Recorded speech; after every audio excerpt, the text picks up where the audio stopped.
Good morning, everyone. My name is Armando Garcia, Director of Nuestra America Online Radio in Nuestra Mañana program on a segment dealing with immigration. And this section, we call it La Migra y Usted, which means the USCIS or ICE and you. Welcome, and I have Romelia Solano, who was interviewed by me in this program almost a month ago, talking about an expansion of the Clay County Jail in Brazil, Indiana, to hold immigrants who are detained by the police, and they believe that they are here in the United States without documentation. Romelia Solano represents the Mariposa Legal in Indianapolis, and we're expecting maybe another guest, but as soon as she gets here, we'll introduce her. Can you tell us a little bit what happened? I don't know when was this, October 4th, if I remember correctly. The hearing took place at the Clay County in Brazil, Indiana, dealing with an expansion of a I would say detention or jail place to hold immigrants prior to their immigration hearing. Can you tell us a little bit or summarize for us what's going on with the Clay County jail expansion? And welcome to the program, Romelia. Thank you so much, Armando. And thank you to the listeners. I actually wanted to give you all a special thank you because our petition is now at over 20,000 signatures. Wow. This is the petition opposing the Clay County Jail expansion. So I do want to thank everyone who's been following the campaign and supporting us, and that helped us reach such a high number of signatures. If you still want to sign the petition, you can add your name or you can sign anonymously. The link is at tinyurl.com/ZVN868A6. So as you can see, there's growing opposition to the jail expansion, and we're making our voices heard. To summarize what happened on October 4th, the first commissioners meeting, essentially a group of us, I want to say maybe there was 30 of us, a combination of local residents and other immigration advocates from the state of Indiana, gathered at the commissioner's hearing room, which is really this very small space. I think there was maybe 2 rows of chairs for the public to listen in on the meeting, and then the space where the commissioners sit kind of took up most of the space in the little room, and they very much has tried to set this tone of a courthouse, which is interesting because these are county commissioners, they're not, judges in any sort of way. But the mood was pretty calm initially. We sat patiently as the commissioners worked through their agenda, and once all of their agenda items were worked through, there was opportunity for public comment. Some locals came up to the commissioners to discuss other matters. There was a woman who was really upset about her neighbor had failed to cut down the weeds. And so she wanted to make sure that the commissioners knew that this was an ongoing problem and that it needed to be addressed. The commissioners listened to that, took notes. And then we were given the opportunity to discuss our concerns surrounding the jail expansion. We started off with an attorney who works out of Bloomington, and she shared some stories, spoke about recent cases that she's had and individuals who have had experiences at Clay County and what that was like for them. And then she really presented the commissioners with their petition. At the time was at, I think when we turned it in to them, maybe at 5,000 signatures when we turned it in, and it was still a very thick, because we wanted them to see the packet of signatures. So we printed it out for them and directed them to that and said, you can look at all the different things that people are saying in the community as to why they oppose this, and we want you to have that in the record. And so we gave that to them, and then various advocates, myself, another organizer, a woman from Chicago who has experience opposing expansions there, who has seen, the negative effects of jail expansions in other areas, in similar communities that tend to be more rural and small, what that does to the community. And so she kind of spoke to that. And then we had another attorney who also tried to make some arguments regarding the fiscal responsibility issues here, the transparency issues, and then the human rights violations that we've seen and that are well documented at Clay County Jail. And we really tried to, flag for the commissioners that they can't enter into this kind of agreement without public input. And they can't enter into this kind of agreement without knowing all the facts about who they're dealing with. If they're relying on filling these beds with the U.S. Marshal Service or with Immigration and Customs Enforcement detainees, then they need to know who they're making those agreements with. And we felt like they didn't have all the information. So we tried to provide them with that and provide them with more context about who it is that is being held in their facilities, because they didn't seem to have all of that background. And for the most part, the commissioners listened. They didn't really have a whole lot of responses or questions for us. And it really seemed like Councilman Larry J. Moss, who's on the city council, so he doesn't have the same role that the commissioners do. The commissioners have the final say on whether this expansion moves forward. But it really seemed like Councilman Larry J. Moss was really the spokesperson. He was the only person that seemed willing to engage or try to answer some questions. But then unfortunately, he also seemed to have a lot of incorrect information. We would, ask a question and say, like, this is what we know, and he would contradict himself in his answers. And it just sounded like he didn't really understand what was going on either, or take our concerns very seriously. He was just very confident that, oh, we're going to fill these beds and it's going to be great. So that was kind of shocking. And there was a moment, I think, a couple of moments where it did become more tense. I raised the question, why is this a one bid project? Why was this not more publicized? Why is it that, there are locals here who didn't even know that this was happening? And that seemed to get a reaction from the public, from the folks that were there, especially from local residents. They said, hey, yeah, how come we didn't know about this? And how are you going to pay for this if our population is actually declining? So I think that there was a lot of important questions that were raised.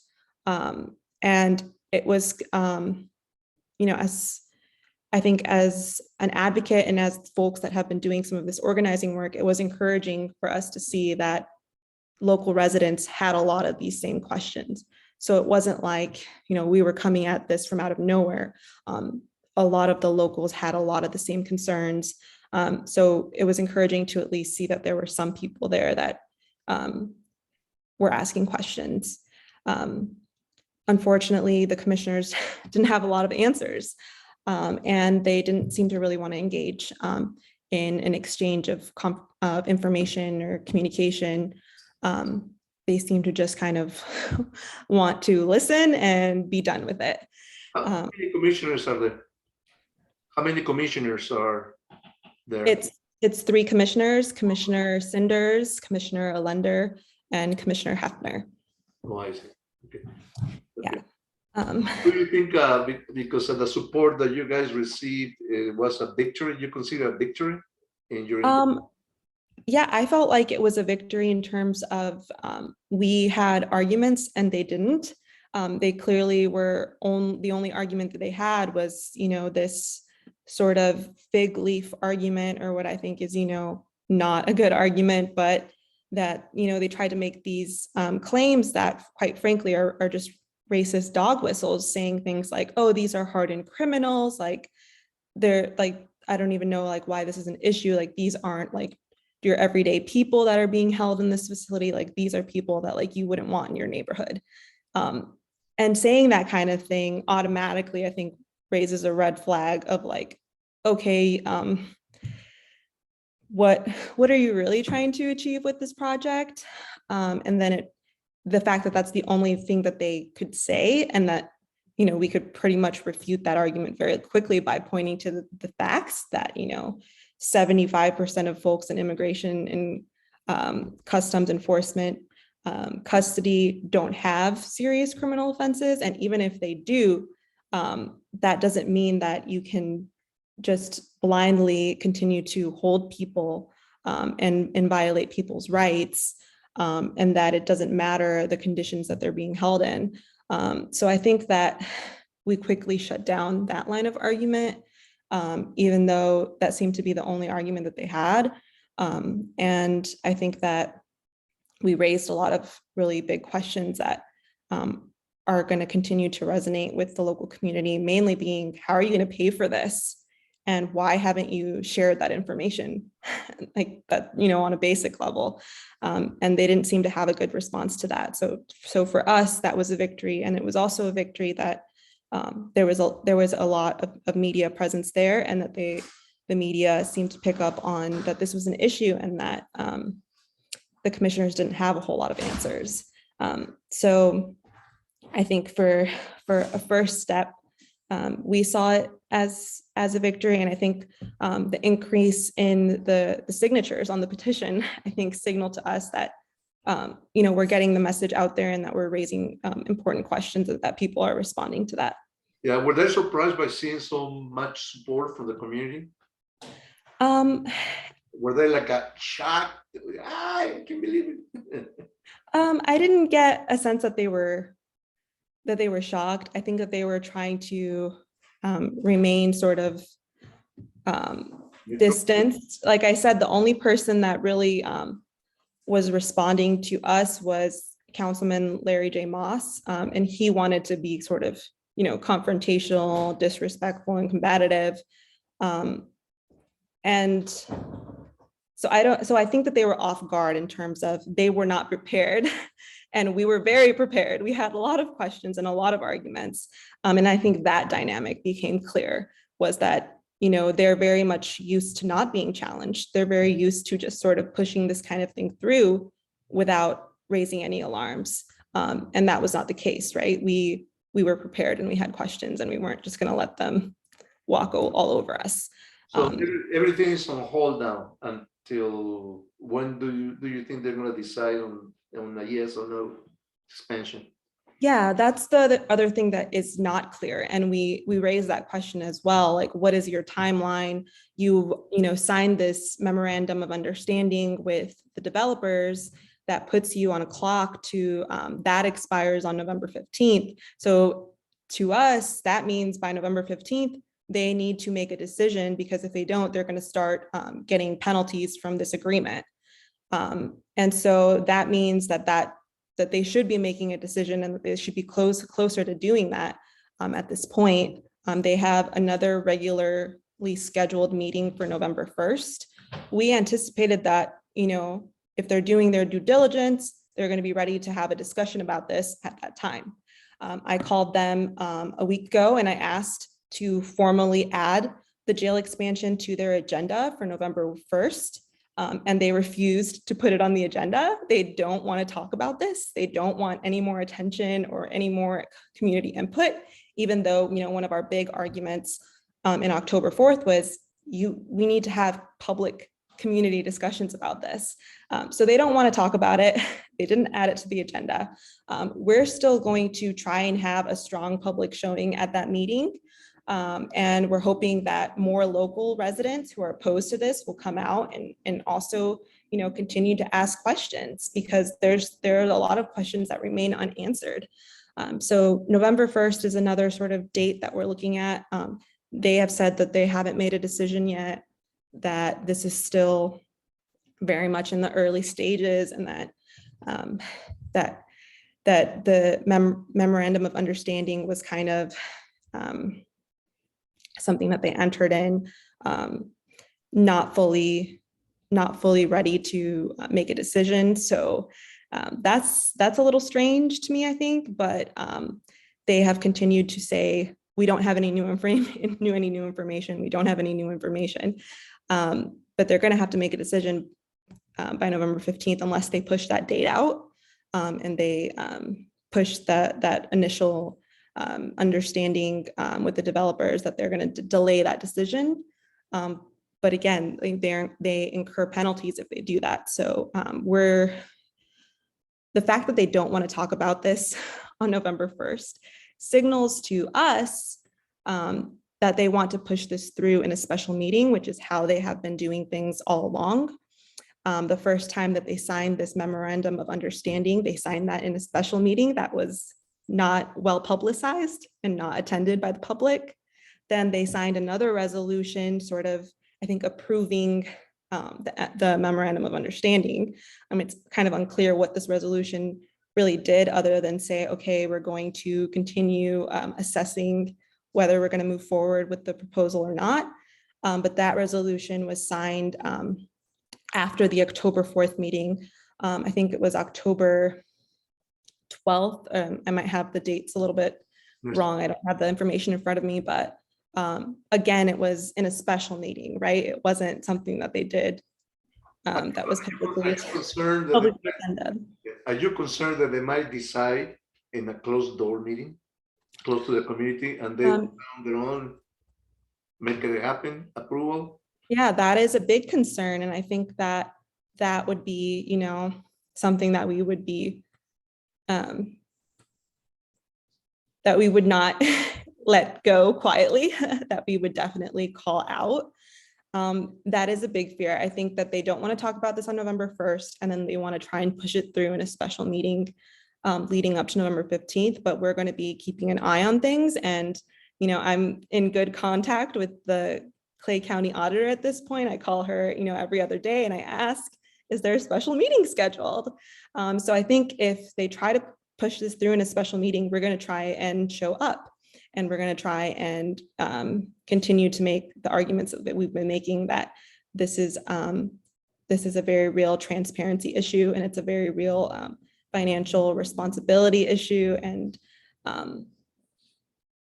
this is a big decision that is going to have an impact to the local community for decades. And so the local community needs to be included in these discussions. Yeah. Okay, now it's time to talk about know your rights, immigrant rights. What can you tell me about it?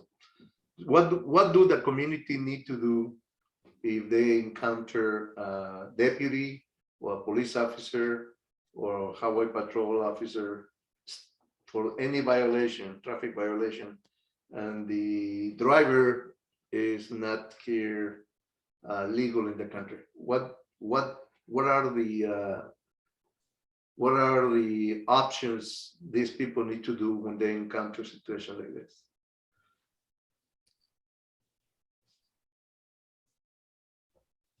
Yeah, so I think especially with the possibility of this kind of expansion moving forward, what people need to know in their day-to-day lives is that if you are undocumented, if you are a legal permanent resident, if you have DACA, deferred action for childhood arrival, you can still find yourself detained after a traffic stop or a criminal arrest. Unlike in other states like Illinois, counties can hold individuals for immigration and customs enforcement or turn people over to ICE after completion of a criminal sentence or after someone's released from local, state, or federal custody. They do that on what's called an immigration detainer. Mm-hmm. If you have a prior order of removal, you won't get a court date to see a judge unless you express fear of returning to your country and pass a credible fear interview or a reasonable fear interview. If you have a prior order and you didn't know about it, it might still be possible to reopen your case. So that is something that you would need to let an attorney know as soon as possible. Mm-hmm.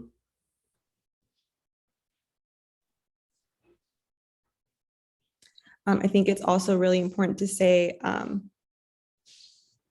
that if you don't have a prior order, if you have never been removed from the country before, do not waive your right to see an immigration judge or accept any order of deportation until you talk to an immigration attorney.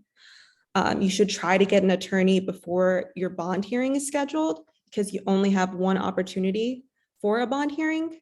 A judge determines whether someone is bond eligible depending on whether an individual is a danger to the community or whether they are likely to comply with their court appearances or not.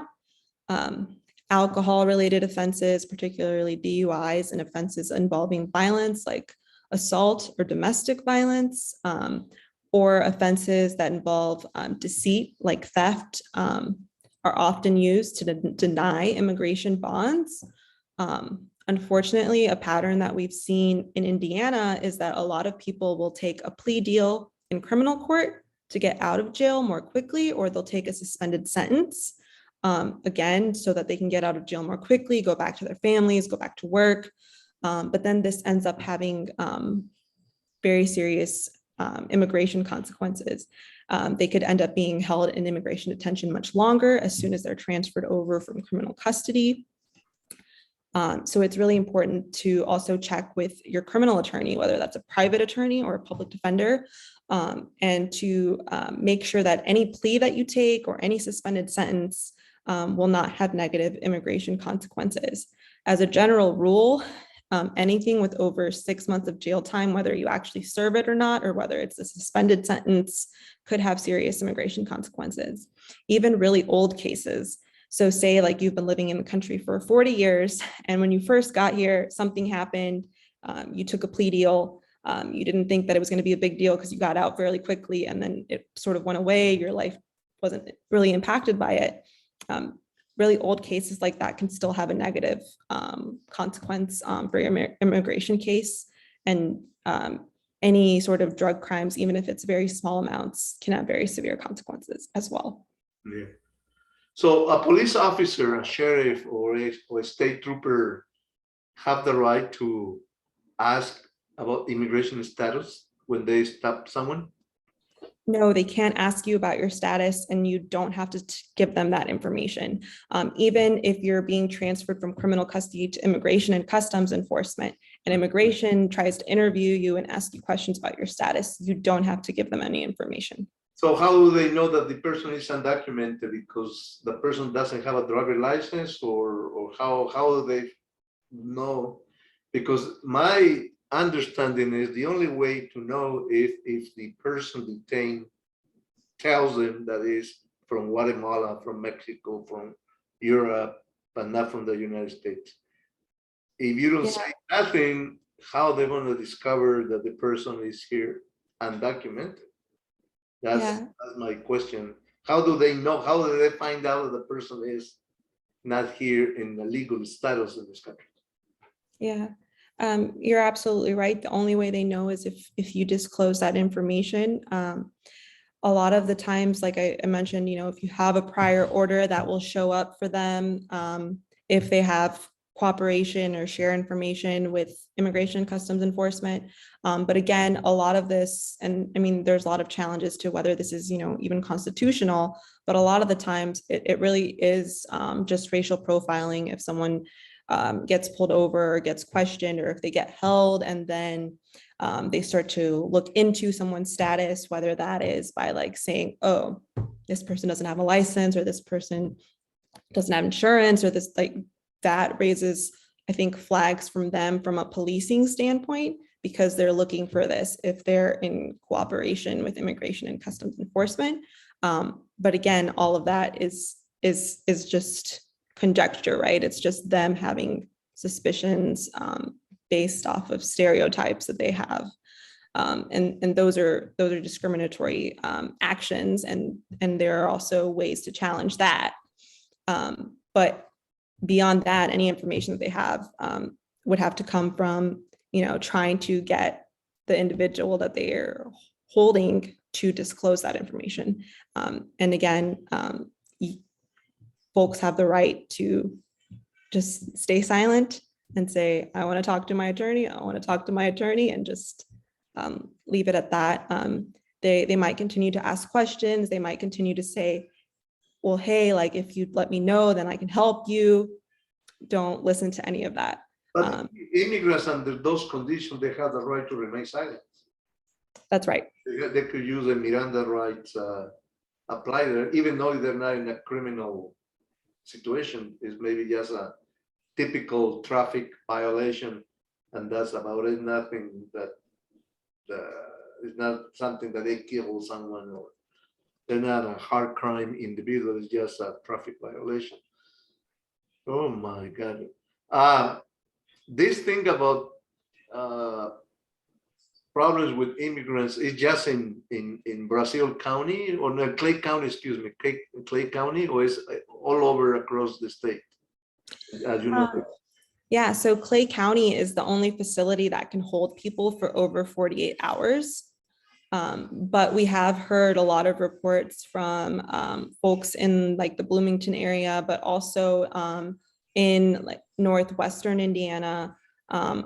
In Elkhart County, there are a lot of, I think, community concerns about racial profiling and concerns about people being held longer than 48 hours, particularly like on ICE holds, while they're waiting to get some kind of information that, you know, ICE is either gonna pick them up and transfer them down to Brazil, or that they're gonna be transferred to another detention center in the Midwest.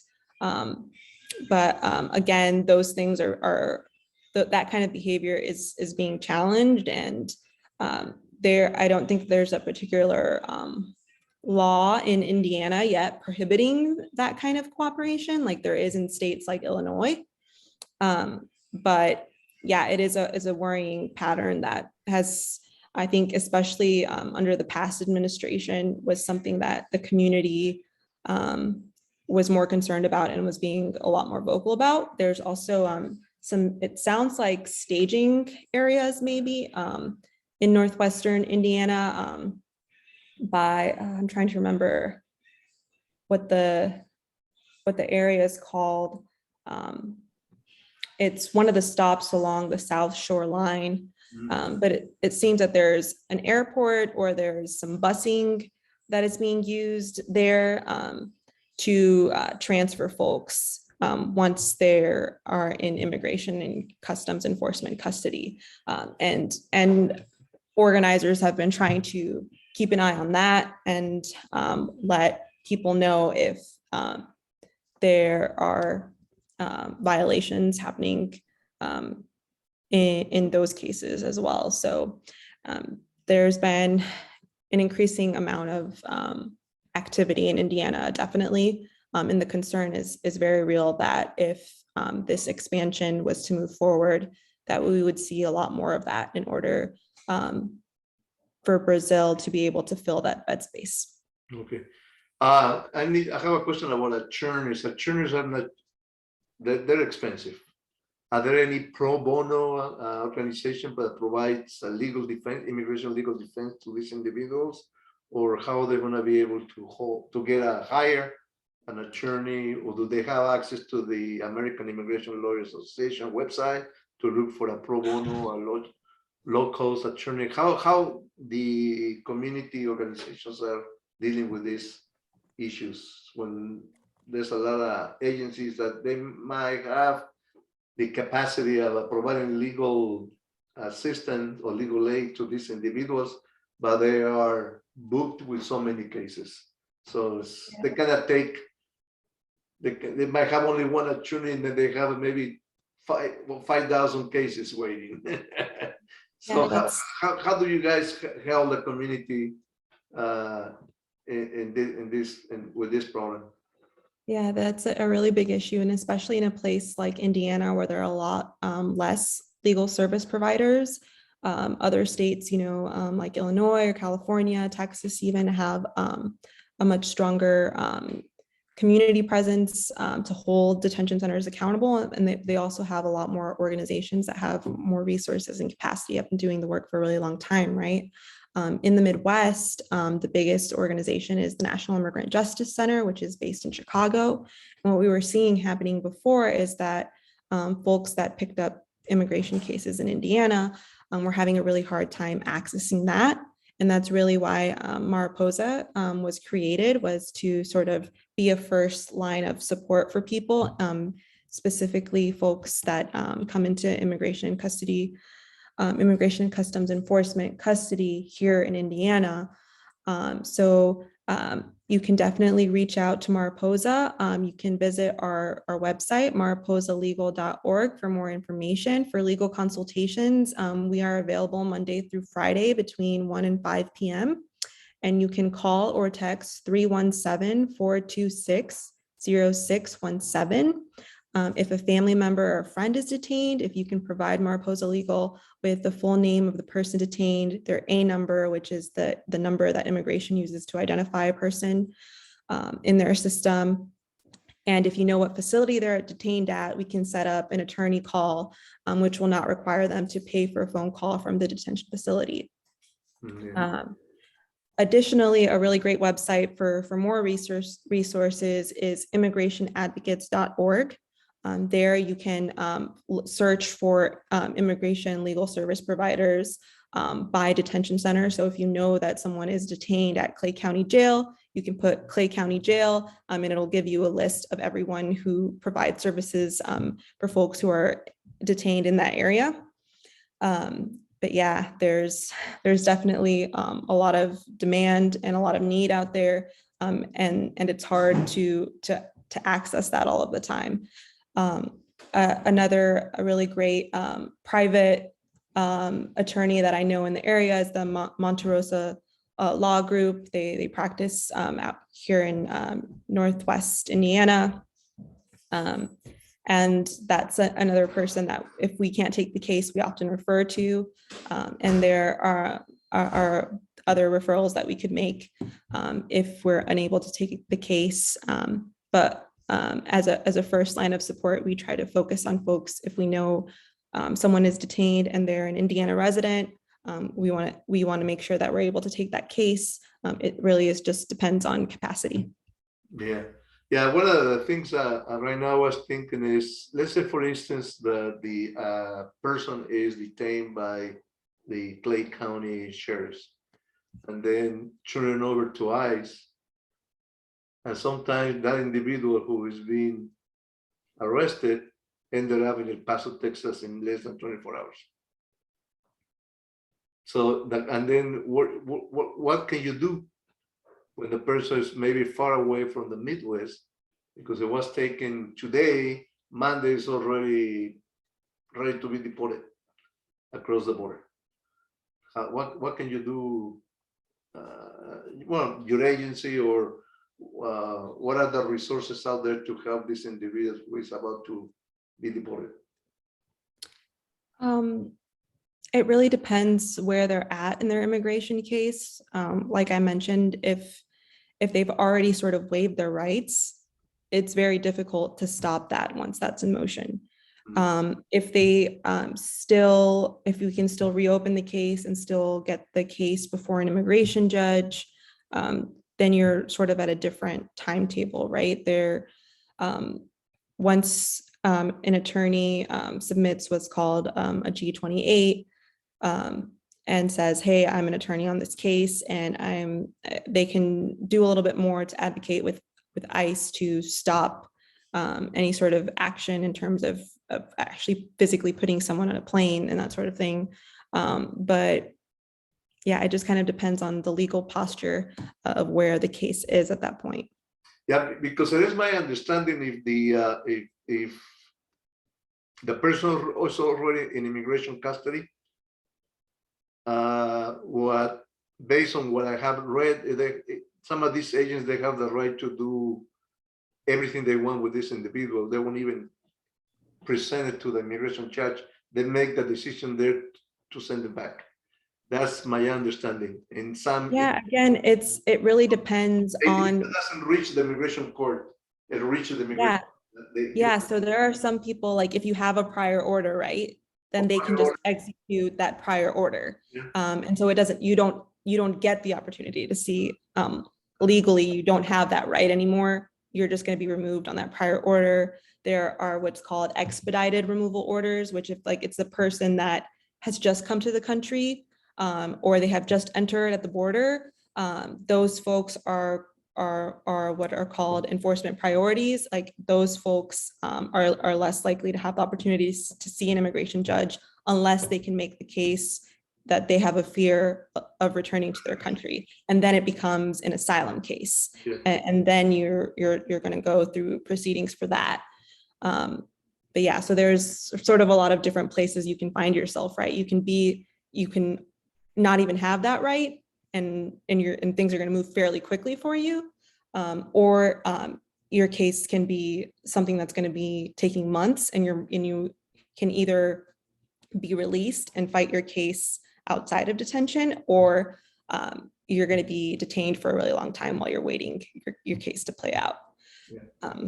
So there's a lot of different sort of postures that people can be at. And the best thing to do is just to try and access information about where your case is at so that you know, okay, do I still have an opportunity to fight this, or is this something that's going to be really hard to fight? All right, so we talked about this in another program. Thank you for being here, Romelia. And this program is called MIGRA Y USTED, which means the USCIS / ICE and you. La Migra is a very popular name because we call La Migra to the immigration authorities. A lot of people say La Migra, or they say La Mugre. Lo mismo.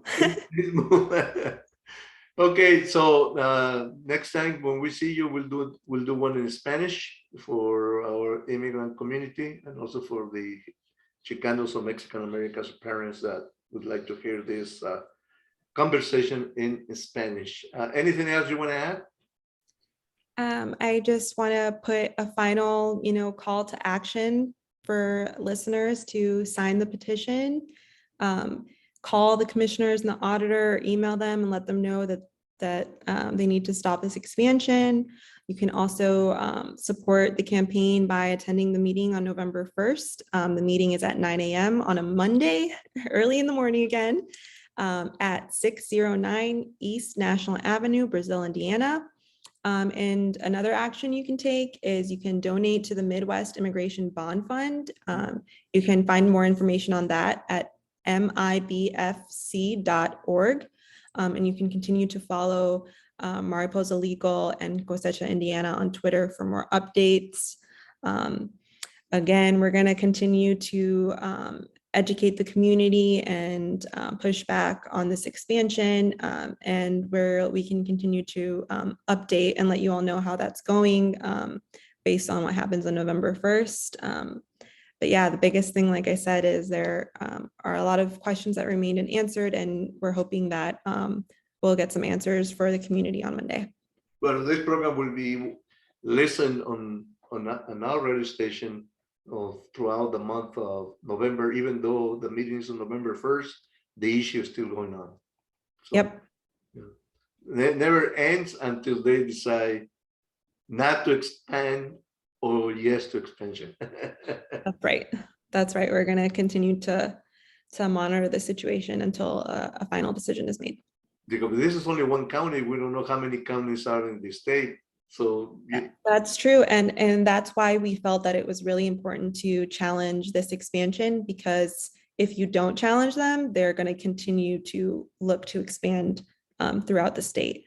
So we wanted to tell them from the beginning, this is not going to happen without the community pushing back.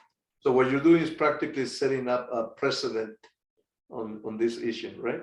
Yeah. All right. Yeah, that's what we want to do. Is if you're gonna try to do this, you're gonna face a battle. All right. Can you repeat that phone number again, just for those individuals who would like to get a hold of you? Yeah. So again, legal consultations with Mariposa. You can call Monday through Friday between 1 and 5 p.m. The phone number is 426-0617. Okay. Thank you very much. And we'll hope to see you again in a few days to do one in Spanish. And take care of yourself and have a nice weekend. Thank you, Armando. Bye-bye now.